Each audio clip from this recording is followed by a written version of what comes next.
ఇవాల్టి రెసిపీ వచ్చేసి మోదకాలండి. ఈ వినాయక చవితికి మీరు కూడా ఈ స్వీట్ని తయారు చేసి దేవుడికి నైవేద్యంగా పెట్టండి. ఇది వచ్చి వినాయకుడికి చాలా ప్రీతికరమైన స్వీట్ అన్నమాట.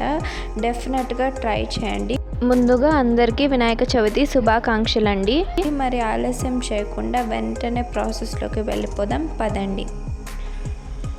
ముందుగా స్టవ్ ఆన్ చేసుకొని ఒక కడాయి పెట్టుకొని అందులోకి ఒక 2 కప్పుల వాటర్ని వేసుకొని అందులోకి 1 టీ స్పూన్ నెయ్యిని వేసుకొని బాగా ఒక 2-3 నిమిషాలు బాయిల్ చేసుకోవాలి.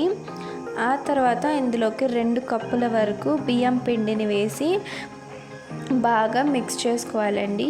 మీరు కావాలంటే పొడి బియ్యం పిండి అయినా వాడుకోవచ్చు, లేకపోతే తడి బియ్యం పిండి అయినా వాడుకోవచ్చు. ఈ విధంగా అది బాగా కుక్ అవ్వాలి ఒక 2-3 నిమిషాలు. ఇప్పుడు దాని మీద మూత పెట్టి అలానే కాసేపు వదిలేయండి. ఆ తర్వాత దాన్ని ఇలా పిండి ముద్దలా కలుపుకోండి.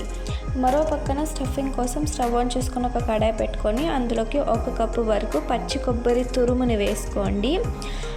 అలాగే 1/4 కప్ అంతా బెల్లం వేసుకొని 2 కూడా బాగా మిక్స్ చేసి బాగా కుక్ చేసుకోండి. చూడండి, కన్సిస్టెన్సీ అనేది ఈ విధంగా వచ్చాక ఇందులోకి మనం చాప్ చేసి పెట్టుకున్న జీడిపప్పుల్ని వేసుకోండి. అలాగే ఒక 1/2 టీ స్పూన్ యాలకుల పొడి వేసుకొని బాగా మిక్స్ చేసుకోండి. చూడండి, ఈ విధంగా స్టఫింగ్ అనేది రెడీ అయిపోయాక ఒక బౌల్లోకి తీసి పక్కకు పెట్టుకోండి.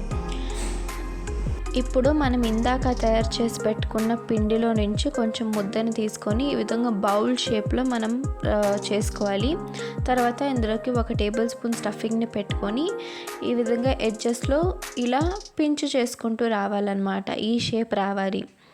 ఇప్పుడు అన్నిటినీ దగ్గరికి తీసుకొని పైన ప్రెస్ చేయాలన్నమాట. షేప్ అనేది ఈ విధంగా వస్తుంది. లేదు ఇది కష్టంగా ఉందంటే మొత్తానికి ఇలా అనుకుని ఫోర్క్తో ఘాటులు పెట్టుకున్నా పర్వాలేదు. ఇప్పుడు మరో పక్కన ఇడ్లీ పాత్రలోకి ఒక 2 కప్పుల వాటర్ని వేసుకొని వేడి చేసుకోండి. ఇప్పుడు ఇడ్లీ ప్లేట్లకి కొంచెం గీని అప్లై చేసుకోండి. ఈ విధంగా అప్లై చేసుకున్న తర్వాత ఇందులోకి మనం తయారు చేసి పెట్టుకున్న మోదకాల్ని పెట్టి ఒక 10 నిమిషాలు స్టీమ్ చేయాలన్నమాట. ఆ తర్వాత ఇలా సర్వ్ చేసుకోవడమే. అంతే అండి, ఎంతో టేస్టీ మోదకాలు అనేది రెడీ అయిపోతుంది. మీరు కూడా ఈ వినాయక చవితికి డెఫినెట్గా ట్రై చేయండి. ట్రై చేసి ఎలా ఉందో కామెంట్ సెక్షన్లో నాకు తెలపండి. Thank you for watching. Please